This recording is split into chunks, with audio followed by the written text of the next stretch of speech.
Hello, everyone, and welcome to Hit and Hustle from IrishSportsDaily.com. I am your host, Greg Flammang, and with me, as always, is Jamie Uyeyama, Mr. Jamie University. It is Tuesday, February 4th. We've got some Notre Dame news to talk about. They have a new defensive coordinator.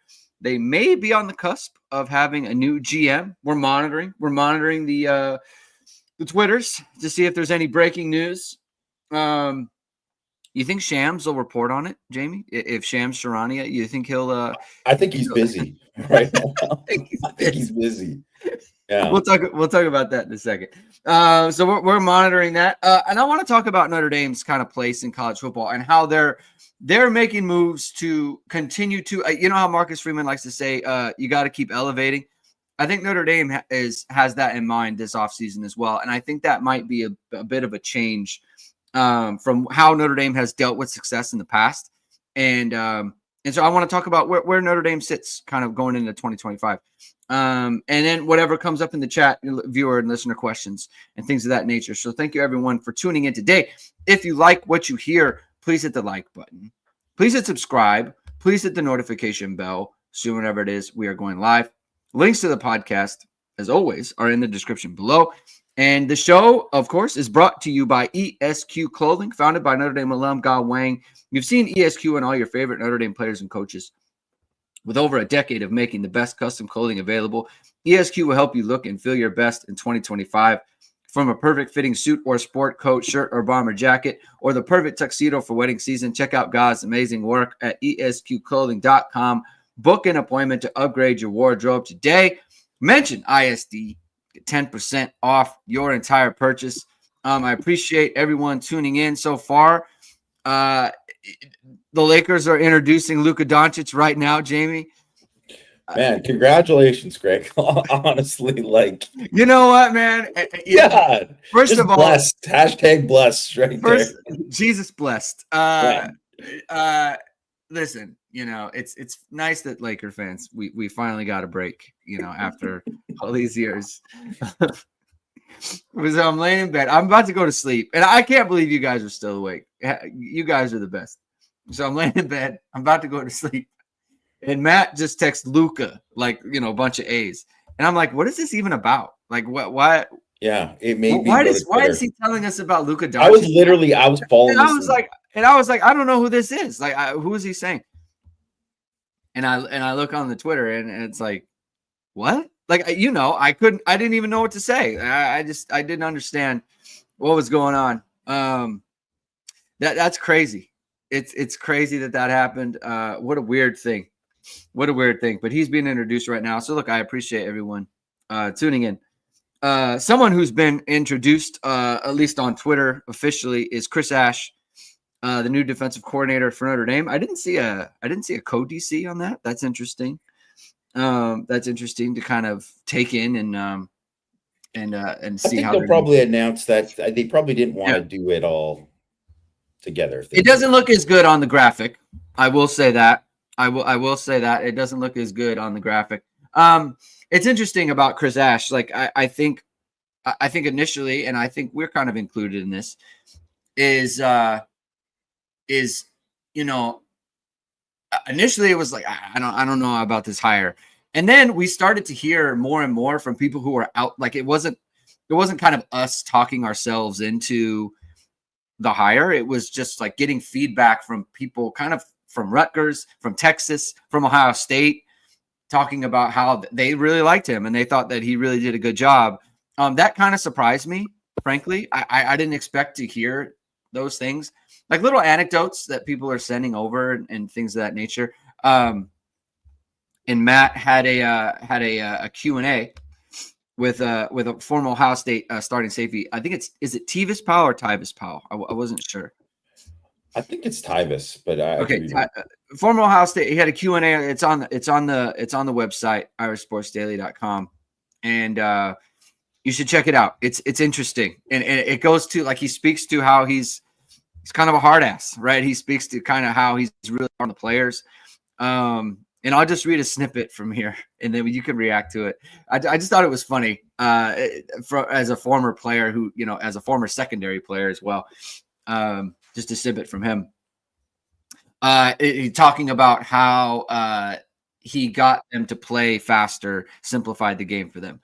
Tyvis Powell says, he told us to look at this, and if you see this, then this guy will tell you all you need to know about the play. He simplified things to make people play faster. That's a thing you really come to appreciate. You weren't thinking about if I had this or that. It's not going like that. This guy is blocking down. Boom, I'm going. You trigger so much faster with Coach Ash. That was one of the biggest differences he made with our defense. He made it so simple, and he allowed us to read and react quickly. As far as the safeties go, this is where that a-hole comes into play. I would go out and practice, and he was always on this tight end thing. The tight end would block down, and it would mean I would trigger for the run. What would happen? I would run right past him, and it would be a play action. He'd block down and go out, so he'd be wide open. I kept telling Coach, what do you want me to do? He would be like, the problem is you're knifing past him, and you need to go straight down the line and run into him. I said, I will do it exactly like that. So when stuff goes wrong, I can look right at him and say his stuff doesn't work. He was 100% right. I mean, that's coaching right there. I mean, it's absolutely, that is the kind of thing where that is just, it's such a universal coaching thing to be like, I'm doing this. You're telling me to do this, and I'm doing it like you said, but then you're getting it wrong. And then it's like, well, no, it's the details. It's the details of doing that and actually like going and where you're attacking, the angle of, taking on the tight end. And then that is what allows you to recover. And that's how you play fast. And that's the one thing that I think you could say about, I don't think he will. I mean, I don't think there's going to be a big adjustment. Maybe for the other younger safeties who haven't played, maybe not. But for Kennedy Urlacher, how about that? Yeah. That's a perfect example of a guy who's like, he seems like a guy who would really get burned on play action. In fact, he did get kind of burned on play action in the one game that he played. Yeah. So, but if that guy can play that same level of downhill and then still react and do everything that he needs to against play action, then that's how he becomes like an elite level safety. And that was the thing with Schuler. I think before that, he became, before this year, when you watched him in just like the garbage time thing, he was like screaming downhill, but not really, thing. And X Watts even too, right? That was another thing, right? So it's like, that is something that all young safeties kind of need to learn. And you think like, oh, okay, now I'm going to do it right. And then the coach was right the whole time. Right. And there's so many of these other little details that I think people, if you don't play the game, if you haven't played the game at high level and you think it's like see ball, get ball, you don't understand like, hey, I mean, I think there's some people probably don't even understand what a down block is and for sure. And reading off that, but like, there's so much of it. And even to be like a defensive lineman, to like be able to read and react to what you're getting and to be able to play fast. That's the big thing with Notre Dame's defense, I think, was that they'd be able to like play fast. And the main thing that I got out of the article, great job by Matt, just, getting that. I think he was like a perfect guy to talk to because he was like very straight up about him. And then also like really gave like very specific examples of that kind of stuff, how to make them, how it made them better, how it made him better. Man, that to me, it got me fired up about what I think that he will do with the defense, really, right? So, highly recommend everybody go check out that piece from Matt because I think it really, really demonstrates exactly why a guy like Ash got the job. Yeah, and I think it illustrates for people what we kind of use phrases like get the defense to play fast and simplifies things, right? And I think for us, we know what that means as former players when we've had coaches simplify things for us. It doesn't necessarily mean put in easy calls or put in things that aren't complicated. It's being able to turn the complicated into simple. And that he goes over that in the Q&A with Matt. And that's why I recommend everyone kind of goes and reads it because I'm not going to read the whole article to you or the whole Q&A to you, but it was just an example of how coaches get players to, and that what I read is like, you have one thing I need you to look at, and I need you to look at this thing, and that will tell you what to do. There's so much else going on, but if you just focus on this one thing, you'll be fine, and we'll be fine, and the defense will be fine. And that's how you get your team to play faster, right? And I think that's how, obviously Notre Dame was able to do this with their safeties. When we talk about, we talked about the run fits with their secondary all year, and how they were able to get Leonard Moore so in tune with that, how Christian Gray was so in tune with that, how Adon Schuler was so in tune with that. Obviously, Xavier Watts was in tune with it, but you expect that from a player like him. But these are young players. Adon Schuler's first year as a starter. Christian Gray, first year as a starter. Leonard Moore, first year as a starter, right? But they were all able to play the defense the way that it was called. And just look at, Notre Dame's linebackers, right? Beyond Jack Kaiser, Osbury, first year, big-time player. Drake Bowen, first year, big-time player. Jalen Sneed, first time getting like actual real snaps at the linebacker position. Obviously, KVA, like they were like, for as much as we saw some struggles for the linebackers, like relatively speaking, with that many young players playing, we didn't see anything near what it could have been as far as busts and things of that nature, and why it's important to have a coach who knows how to teach it. We've talked about a bunch. Every coach has the play sheet. Every coach has the X's and O's, Jamie. Anyone can get these books that Nick Saban has with all their formations and stuff. Everyone knows what these calls. Can you teach it? Yeah. Is the key, right? We talked about this last year with the OC as well, right? Jared Parker, everyone has the calls. Jared Parker can make good calls. Can you teach it? Can you get your players to do it at a high level over and over again? And I think that's what we saw from Chris Ash at various stops. That's what I think Notre Dame is counting on in this situation, for him to be able to do that. And then you look at a guy like Max Bulla, who I think is a riser. You look at a guy like Al Washington's been around for a long time. You have Mike Mickens. I mean, you said you were fired up. Are you surprised at how kind of optimistic you appear to be regarding the Chris Ash situation?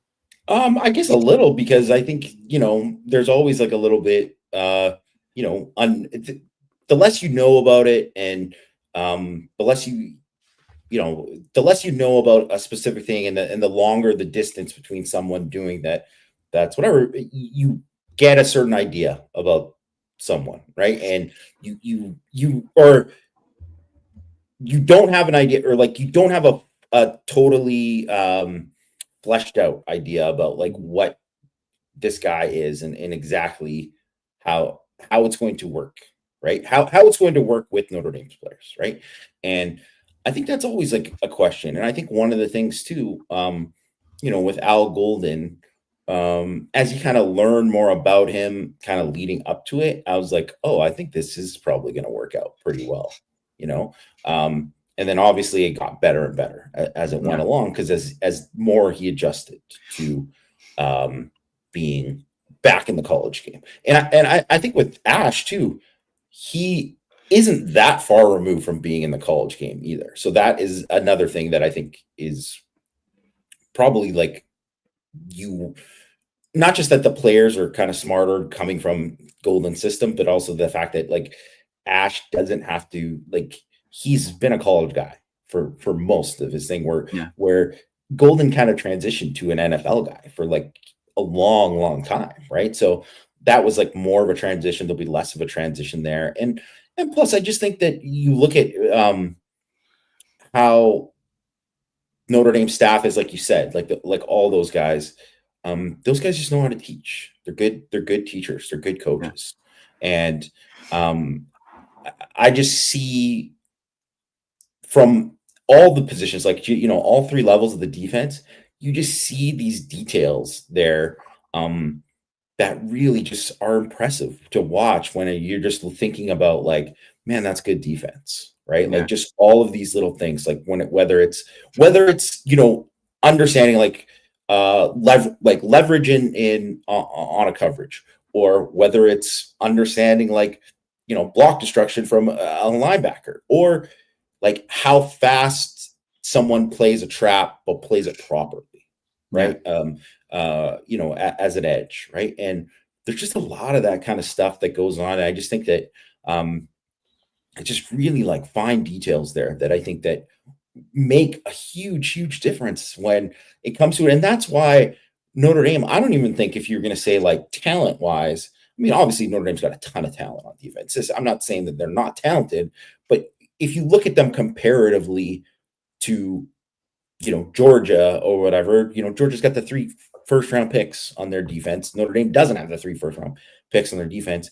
You wouldn't say that, man, Georgia just plays like way better defense because they have these players. It's like, well, I mean, Notre Dame is like as well coached or better coached than Georgia, and that's what enabled them to play that way, and it's what like allows Iowa to play at a certain level. And they do have NFL players and they develop guys, but part of that development is how they coach those guys and get them to be able to do that. And that's why guys like last in league. That's why Jack Kaiser, second year in a row, Jack Kaiser is the guy who was named by the opposing guys that he went against at the Senior Bowl as the top linebacker for his team. Same thing happened to JD Bertrand there last year too. How does that happen? Those guys don't go in as like the highest rated guys. They're the guys who are like, man, these are the studs you look out for.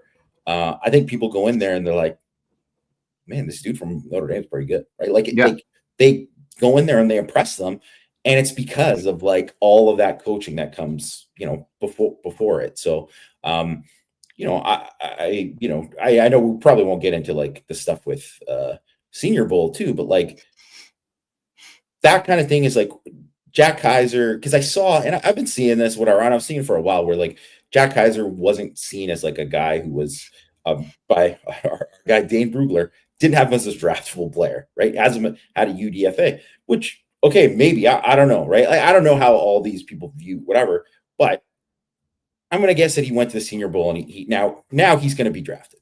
Like when you go there and do that kind of thing, he's not going to, I don't all of a sudden think he's going to be a 3rd round pick, but I do think he's going to get drafted now. And that's coaching that leads into that. And obviously he's an athlete and all these kind of things too. But and that's just, when you get guys like that, and it's just obvious, there's just going to be so many guys that get there and become that because of what the coaching took them and enabled them to play at that speed. JD Bertrand did it. Maris did it.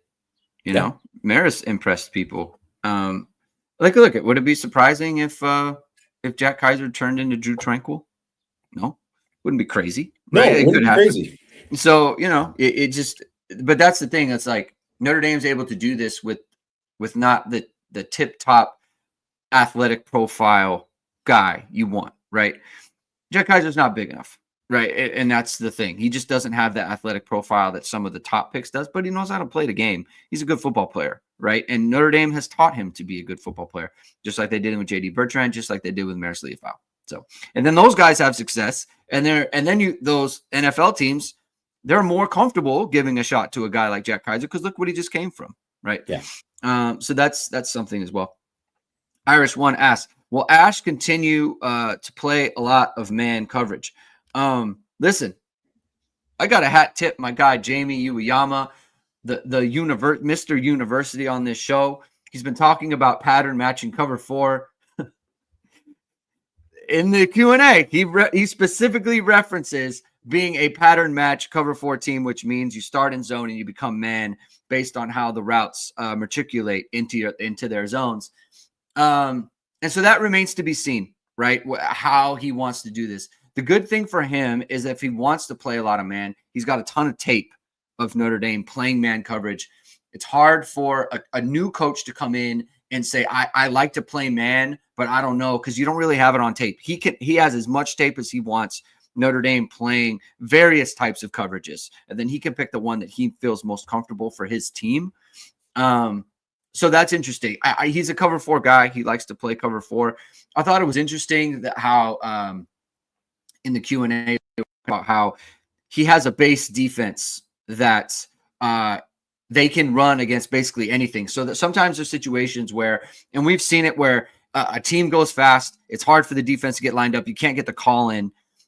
Ohio State had a base defense where it was like, if we're in a hurry and we can't get a call, there's a defense that we know we're playing in this situation, and we are very, very good at it. We are very, very comfortable in it, and we can play it against any formation, against any in any personnel. We can do it at any point. And I thought that was interesting. And I'm sure Notre Dame had something like this with Al Golden, because most defenses do, but it was interesting to see that. But do you have a sense of if Chris Ash is going to be like, we're doing this, we're doing our cover 4 stuff that I like to do, and with pattern matching and things of that nature, or do you think they'll adopt more of what Notre Dame has done in the past? I mean, I think they are going to run a lot of the stuff that he did. I think he is going to be largely like a quarters guy, right? Like a cover 4. They call cover 4 quarters, obviously, quarter, whatever, for people that don't know. But I think that is going to be largely what they do, because that's what he's comfortable with. And also, too, it's, first of all, Notre Dame has done pattern. It's like not like Notre Dame didn't run match, or do that at certain times, right? So it's not like these guys are unfamiliar with it, or they didn't, when they ran it, they didn't run it at a high level. They did, right? So I think that's something that you kind of know, but also too, like, I just also think like it kind of, we're talking about on Power Hour too. It's like you have Leonard Moore, and obviously, like I said, pattern matching. You're running cover 4 match, like it is like essentially man. But hey, when you want to pressure, you want to do extras, some certain other things that you want to do with it. Yeah, you can run cover 1. You could do a little bit more of these things, and I think that always opens it up, right? It's anyone who could do this, or you want to play like press, or you want to do stuff. And obviously you can play cover 4 press. You can do all these different things, right? But that's the whole thing, is that he's walking into a situation where they got a lot of smart players returning who've played a lot of ball and who've played in different coverages and can do certain things really, really well. Plus you're bringing in Devontae Smith, who someone mentioned in the chat how he's coming in. Well, that's, he's obviously was in Saban saying, I'm not 100%. I didn't watch like a ton of what the Bama was doing this year in terms of what they adjusted to, but he comes from the system. It was like it's a match. Basically, that is Nick Saban, right? Is very much that. So. But a little bit like cover 3 match, but anyways, he understands it. And so he's going to walk into a thing where that's a guy who's smart. He's going to know all these kind of things. Stroman obviously was a guy who played in multiple systems at Virginia Tech too. They're going to have a lot of experienced guys that should be able to, it shouldn't be a big adjustment. And because all these linebackers are coming back, it would have been a lot tougher, I think, last year with some of the guys in the changes of all these new linebackers coming in. But now I think it won't be as big of a deal. Like, I think it should be like a pretty good transition there, because that's what we're talking about too when we're talking about coverages. It's the back 7, right? Like that's what matters. They're involved in all of that. So that's a good point about the linebackers kind of helping out with that whole transition. M Pitt 765 SC Trojan in the house. Love the podcast. Very informative. Enjoying the show. All thumbs up. Peace and blessings. Peace and blessings to you, brother. Appreciate you being here. Thank you for your attendance. That's good stuff. There was a question about James Blanchard. If the delay is any cause for concern. I don't know that there's a delay, right? Like announcements and things can happen without kind of them being public. And that sort of thing. I don't know that there's a delay. It kind of is what it is, right? We'll continue to monitor things on that front. It could happen soon. It could not happen at all, right? These things fall through all the time. So we'll just have to see where it goes. I guess we can talk a little bit more about kind of what it means should it actually happen, and what James Blanchard can bring to Notre Dame as far as like the deficits and things like that. We were talking before the show about Notre Dame. You're finishing up the Fab 50 for the 2025 class, and Notre Dame really isn't in on those guys. And Notre Dame has to get in on those guys, right? They have to get in the Fab 50 business, and they're just kind of not right now, or they weren't in this last cycle. And that's got to change. It just does. It's very hard for them to get where they want to go if they're not getting in on those top players. So again, we'll monitor that. We'll monitor that call. It is interesting to me. You and Mike were talking yesterday on Power Hour about like they're not making this move without giving him Blanchard a lot of power, a lot more power than Chad would have had. It's the type of power that Chad is getting from USC that I think.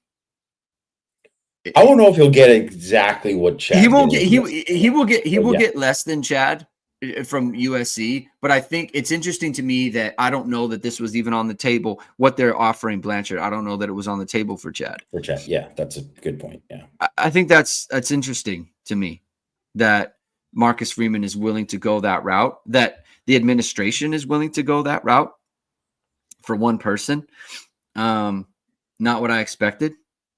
What is your thought on that? I mean, it kind of goes to like the thing I wanted to talk about on the show, which was, man, Notre Dame's not really, they're not being risk averse right now. Marcus Freeman is stepping out of a comfort zone. He could have just gone with Mickens. He could have said, you know what, we need to keep Chad Bowden around, right? We need to do that, keep continuity and that sort of thing.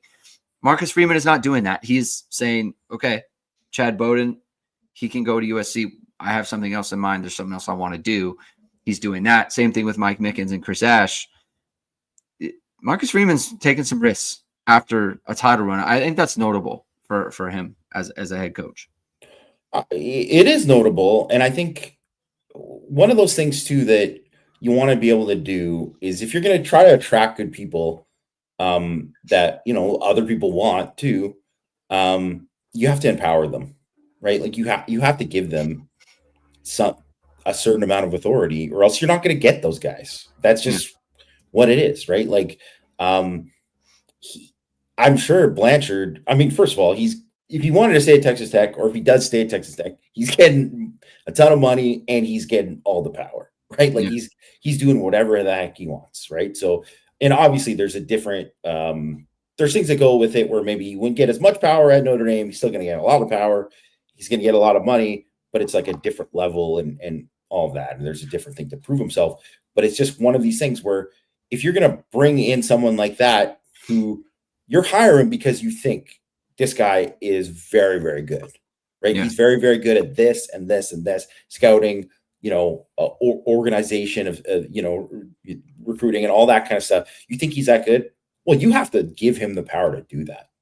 And if you don't, like I said, don't take away, don't be one of those things that's like, if you're going to bring in somebody, if you're bringing somebody to the Avengers, you don't say, hey, Cap and Iron Man, just sit this one out. Thor's going to take over this whole thing. No, you bring everybody together and you say like, hey, we need all of this.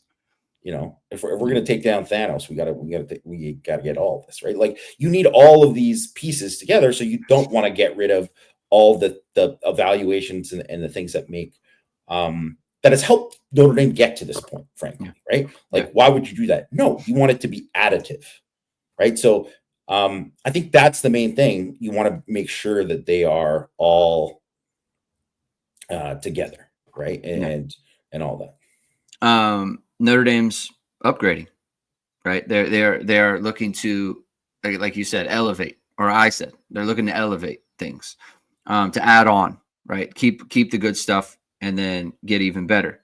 And if your social media page, your small business, your highlight reel, if you want to get that better, if you want to elevate that, then you can go to VSR Media, founded by Notre Dame football pregame host and Emmy award-winning anchor Vahid Sadrazadeh. VSR Media provides professional and cinematic video and photo. Whether you're looking for a collegiate or pro-level highlight reel, have a personal story to tell, or are aiming to diversify and grow your business, VSR Media specializes in short and long-form video storytelling, social media management, and website design. VSR Media offers professional headshots, senior and sports photos. Contact them at vsrmediacompany.com. Mention Irish Sports Daily to receive 20% off your first project. Visit them online or give them a call at 574-800-9106. All right, so let's just have the conversation then, right? About your Fab 50. And Notre Dame's not in on the Fab 50. And I think for all the things that last year was good for Notre Dame, I think the recruiting class was the lowest of that in terms of the high caliber talent that they were hoping to land. And they didn't do so. It kind of defies logic because it's such an important thing for Marcus Freeman. It's obviously Chad Bowden. It's not like he was lazy, right? Like that's not it. They just didn't land those guys. And they kind of haven't. I mean, they've landed some, right? Like Bryce Young was one. KVA was another one, huge one. Madden Faramos one, where they landed him at the end. But, you know, the wide receivers, right? The D tackles. It just hasn't really happened for them this last cycle. I mean, they didn't really have it at running back. They had it in the previous classes, but not really at running back. Not that we like Nolan James. There's no slight on him. But you know, he's not the highest rated guy or whatever like that. And you didn't rate him in like the Fab 50 or whatever. So how do they do that? How do they get in that business of the top how do they get in the business of getting in Jamie Uyeyama's ISD Fab 50? I mean, I think some of it, I mean, like you said, right? They do have landed some guys that I think are, you know, high level dudes, right? Like I don't want to besmirch some of the guys that they've landed, because if I'm talking about like, you know, Fermo, Flanagan, Will Black, Dallas Golden, I think you see like a guy like Chris Burgess, who I bumped up a bit, you know, after his senior season and you know, at the All-American Bowl and all that kind of stuff. Like those are guys that I think like those are high level dudes, like for sure. You know, and certainly too, if you look at like so much of the evaluations, like there's a lot of guys that I think like if you tell me 3 years from now Elijah Burris is going to be like just an absolute like stud, I'm like, yeah, I mean, I would buy that, you know, like I think there's a lot of guys that I think are good evaluations by Notre Dame, but they're maybe going to take some time. But then we also just saw like some of these class, you know, Leonard Moore. I mean, if you could go back in time, probably should have been a top 10 guy in the class or something. Like he's awesome, right? Like, so there is always that kind of thing. And Morrison was certainly another guy like that too. So there can be that, but at the same time, like, you know, you want to get in on more of these guys, right? And there's a little bit like, you know, because Deuce Knight would have been one of those guys. He's going to be in there, and you know, that went how it went, and that's whatever, right? It's not something I think that Notre Dame really had a lot of control over. That's just what it was. Mm-hmm. But what you kind of think is that they should have. And if you lose those guys, and you lose guys like Keeley's, you lose Deuce Knights, use whatever, so be it. But I think you just got to get in the game more with some of those guys. You just do. You just have to get in the game more. And there's just a bunch of guys. There's just so many guys on this list. And I'm like, you know, and it'll come out tomorrow. So for anyone who's just kind of looking like kind of like the final thing, it would have probably come out a little bit sooner, but just the season went on longer. For sure. But if I'm just thinking about like I don't know why Talon Taylor, who was a receiver that and first of all, I always thought this was like super fishy. Where Notre Dame's not that high on him. I'm like, they're not that high on him. What? Like what's going on? Like maybe he can't get to school. I don't know. Whatever, right? But I was just like, that just seemed like a stupid, hey, we're telling this to the media excuse to me. And whatever. I can say this because I'm not talking to Chad Bowden about these guys. I don't. And by the way, we're not the reporting side. We're the analyst side. You can say that. Like if that's true, like if you thought it's dumb, right? I think that's fair. I just thought it was like, what? Like, I don't understand. I don't understand that, especially just given where they were at receiver, right? Like, Yeah. maybe if you think, because there's certainly things about his game that, like, could be refined, but you could see, like, this guy has a chance to be pretty damn good. And then, you know what? Like, he's kind of like blown up and gone further, and he's going to be in the Fab 50. I had him as a top 100 guy before, and now he's going to be in the final Fab 50. And frankly, like, you're like, man, that would have looked pretty good if Notre Dame was like, got him earlier, and he was like this year's Cam Williams or whatever, right? So I think there's a little bit of that. There's a little bit of that. I mean, obviously they did a great job with like a Will Black, and that's awesome. Yeah. And all that, but there was definitely some other guys that I wouldn't say any of the like O line, because I think they're more than fine with they got a really good offensive line class. But I mentioned to you before the podcast, Kinneball, right? Who they got in with like fairly early, but that's one of those ones where if you're like, that's part of why you get James Blackford. You got to say like that Kinneball, you got to be like one of the first to get in there and say that, because I think from a lot of the boxes checked in terms of like, I think he was like he visited, I think he liked ND, whatever. Like I think he was an academic fit, all that kind of stuff.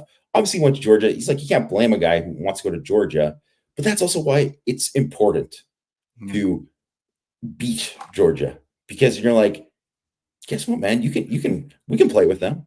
We can beat them. So come on over here, right? And you can do this and be this kind of guy, right? So that, and honestly too, like, obviously other guys, you want to play with great players, whatever, but there is it's an easier path to playing time at Notre Dame than it is to Georgia, right? When you're bringing in some of the other guys too. And you just,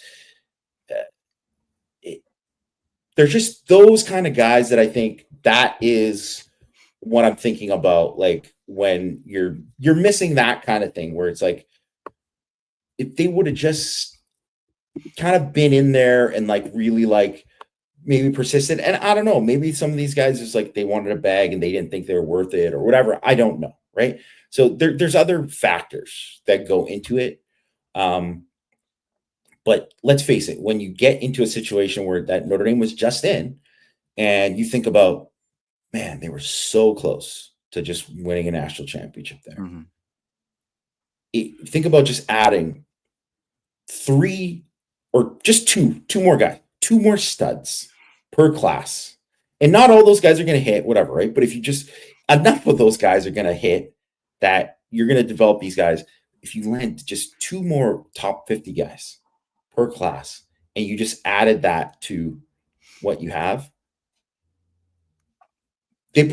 that's how you win in those things. That's how you get over the top, right? So, and that's why I think like it is important to, and that's why I think one of the reasons why I keep doing the Fab 50, because it's not to be like, well, look at all the guys that Notre Dame didn't get and whatever. It's more of like, this is how close they are. If they can just do this, then all of a sudden that can make a difference. And then look at last year too, where, I mean, Bryce Young and KVA, 2 guys who were in the Fab 50, like, those are 2 important guys for Notre Dame last year. And obviously they're going to be critical guys this year.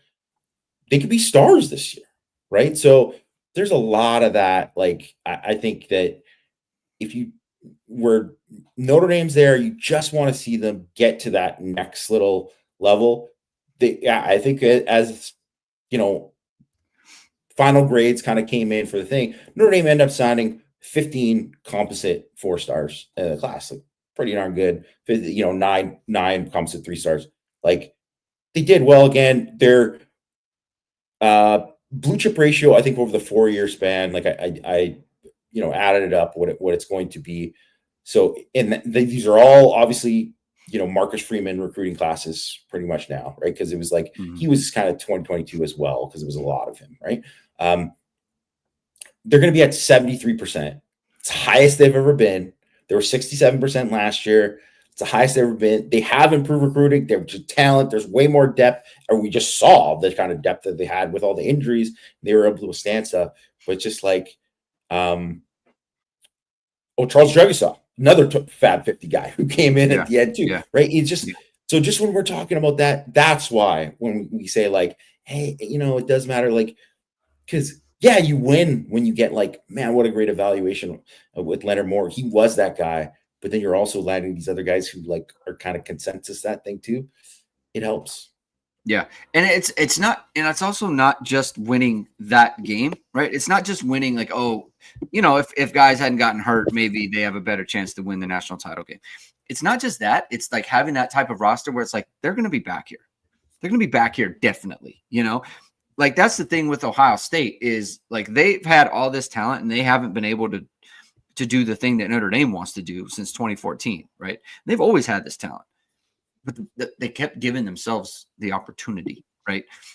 And when they get there, it's like they're kind of favored, right? Like Notre Dame got to the title game, they were 9.5-point dogs, and it's like, how do you get to that where it's like it's pick 'em, right? And look, to Notre Dame's credit, it was pick 'em against Georgia, it was pick 'em against Penn State, right? And it would have been a lot closer against Texas. And the good thing for Marcus Freeman is that, again, a school like Texas, they probably would have been like 3.5-point dogs. But I would have liked that Texas matchup. Like I would have liked that Texas matchup with Al Golden against Quinn Ewers, like in an immobile quarterback like that, right? Give me that matchup. Like I'll take it, right? And that's Texas, right? So you're talking about like there was one team, and look, and they did that. They did kind of the special thing where all those guys came back. They got Caleb Downs to come in. They got Quinshon Judkins to come in. They got the generational wide receiver and Jeremiah Smith, right? Like the stars kind of aligned for them a little bit from a talent standpoint. But Notre Dame does have to get to that, kind of get to the point where it's like, even when you get to those type of teams, you're closer in talent than they kind of were this year. Yeah. Do they have to go? What were we going to say? Well, I was just going to say, because just building on what you're saying about kind of Ohio State, like if you look at it, and one other thing is they paid a lot to keep the guys that they had in school. Right. Like that was kind of a special time for them, right? They had a bunch of guys who were fringe second rounders. They all decided to come back. Yeah. And, and that's rare, but obviously they paid a lot for those guys to come back. But if you look at it, Jack Sawyer, Emeka Egbuka, JTT, who else from this? Donovan Jackson, right? Those guys all in the top 17 of the Fab 50, right? So every single one of those, Travion Henderson was also in the Fab 50 that year. Like, that's a lot of guys that like were really critical to them winning a national championship, right? So it is one of those things. And obviously they had some guys in there like Quinn Ewers was signed with Ohio State and then did stay there, right? So there's all of that. And they added in portal guys too, but it's just, for the most part, it was a homegrown thing that got them there. And it's just, that's the kind of thing that it really makes a difference. Yeah. Does Notre Dame have to get into the business that Ohio State did? Do they need to get into that? We're paying, because I know they'll do it for the portal, but they've been loath to do it for high school kids. Do they need to? Do they need to do that? Is it just that simple? I mean, I don't know if it is actually just that simple, because they need to do it maybe in some circumstances, but I just think that like it's one of those things. If someone comes in, and to be fair, like I mentioned, like Talon Taylor or Kinderbaum, I don't know. I mean, they both went to Georgia. Yeah. So I don't know if like Georgia right away was like, here's a bag. Yeah, Georgia, I think is similar to Notre Dame in terms of the NIL operation. So I think so. But I don't know if like they just maybe they did offer. I mean, maybe they just overpaid, right? Maybe, right? So I don't know. At least in the eyes of Notre Dame. Yeah, but I don't know. First of all, Johnny, I don't know why it's distracting. I'm just holding it. It's in the same spot the whole time. But I think it's anyways, funny. People like once a month, people be like, "Why are you holding it?" That's all good. I have a stand. It was always like awkward of how it fit on my desk or whatever. So that's why I just switched it this way. So there you go, Johnny. But believe me, it was more awkward for me with the stand. But maybe I got to get a new stand. Maybe that's the thing. But yeah, I think they do need to get into the game a little bit more, somewhat. But I really just think too is like part of like Georgia being Georgia and getting those guys who both aren't they're not from the South. Yeah. Illinois and New Jersey, right? Yeah. Is showing that, hey, this is the program we're at. And I think this was the first year ever since 1993 that Notre Dame, so not ever, but the first year since 1993 for all these recruits. I mean, all the people we're talking they showed about. They're like, hey, we are at this level with these teams. Yeah. You know, because frankly, that was the one thing of like, you go undefeated, you get to the national championship game, you get just destroyed by Alabama. You get to 2018, the college football playoff, you're not even really in the game against Clemson. You go to Alabama, 2020, you get killed again, right? And it's not to say that like they were deserving to make it there. I'm not saying that they were deserving to make it, but there's a difference between being deserving to make it and then also like, hey, well, we'll beat these teams and we showed this and whatever. So it's like, what came first, the chicken or the egg kind of deal, right? It's like some of it is like you got to show proof of concept first, and I think this is part of showing proof of concept, right? Is that you're just going to get that, like, because there's only so many Manti Te'os who are going to be like, well, I prayed on it and I just decided I was going to go to Notre Dame over USC. Like, although, it did happen with KVA and Matt Ferrera. That's what it is. Polynesian linebackers keep hitting it. Keep doing it. I think too, like, and the other part of that is because of the playoffs and because of the way it was set up, I think that, when Notre Dame, because Notre Dame in all of their playoff runs in 12, obviously in 12 was a national title game, in 18, 20, and now this year, they didn't lose to one team that wasn't the national champion.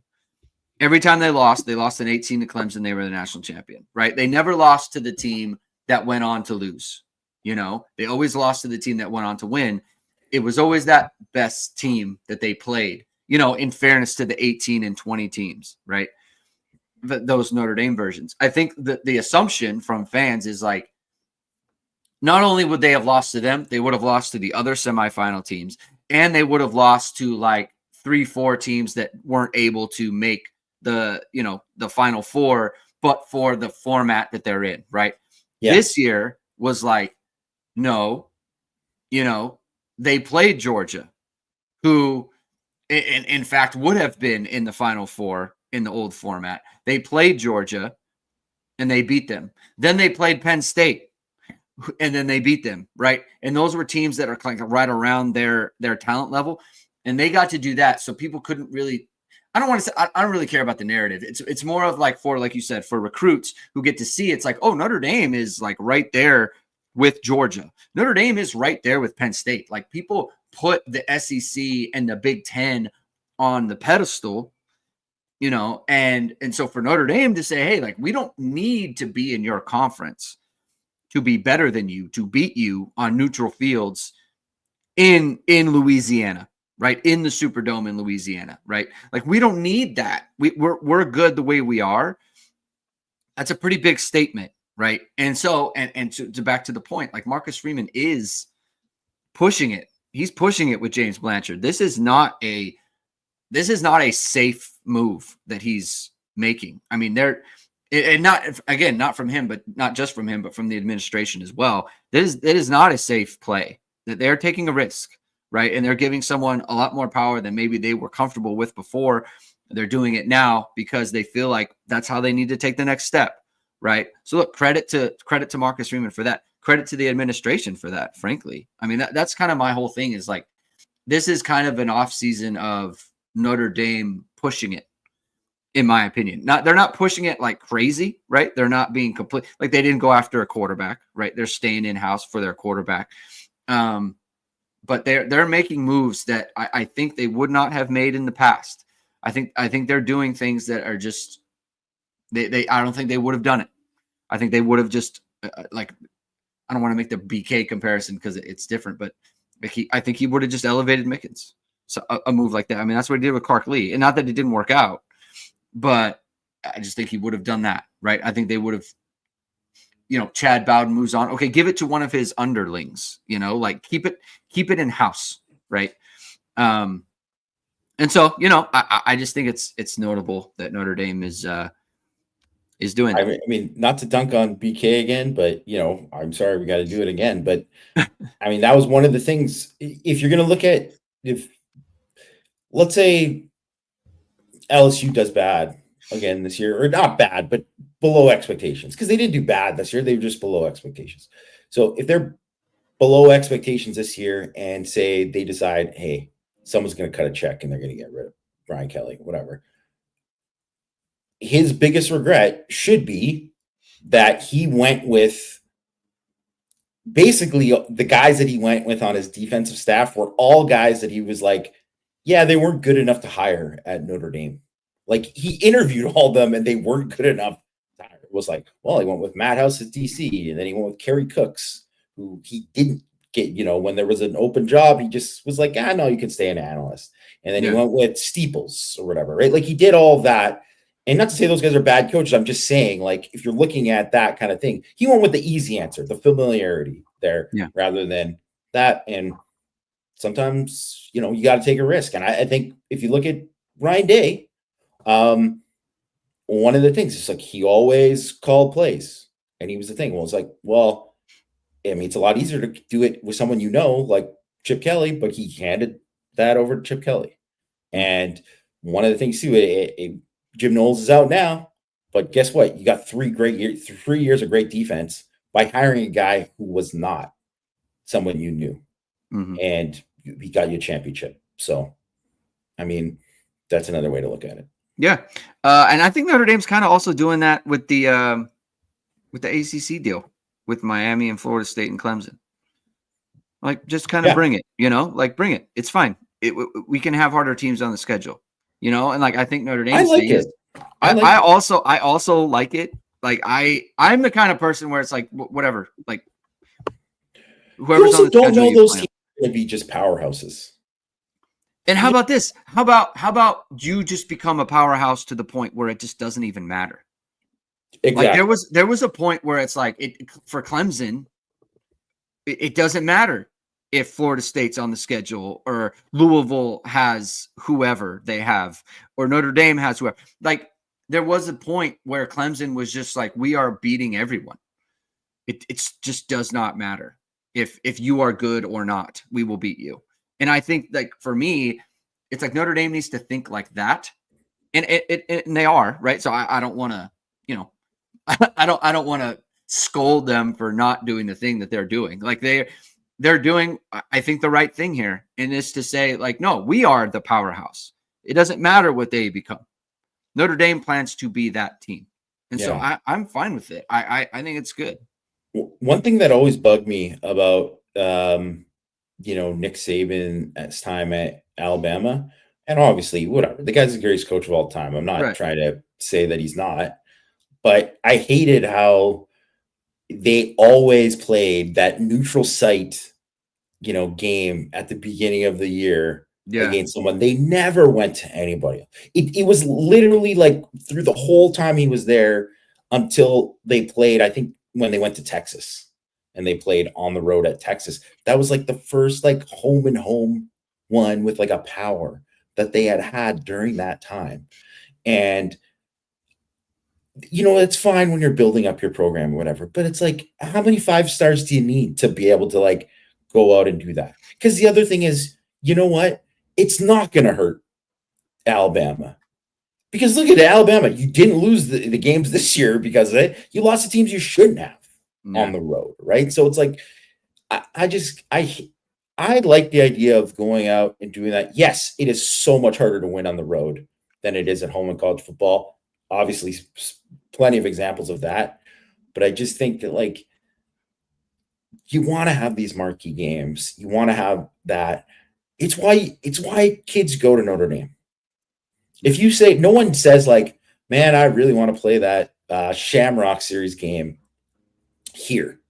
And then no, you want to play the game where it's like, Saturday night, ESPN, the one where it's College Game Day is there, or College Game Day comes to Notre Dame because it's such a big game that it's like, it's not even on our network, but we got to just go. Like, that stuff is big. It is big. And I think that it helps with the perception of the program. And and then when you go out and win the games like they did this year, I mean, it's just even better. Yeah.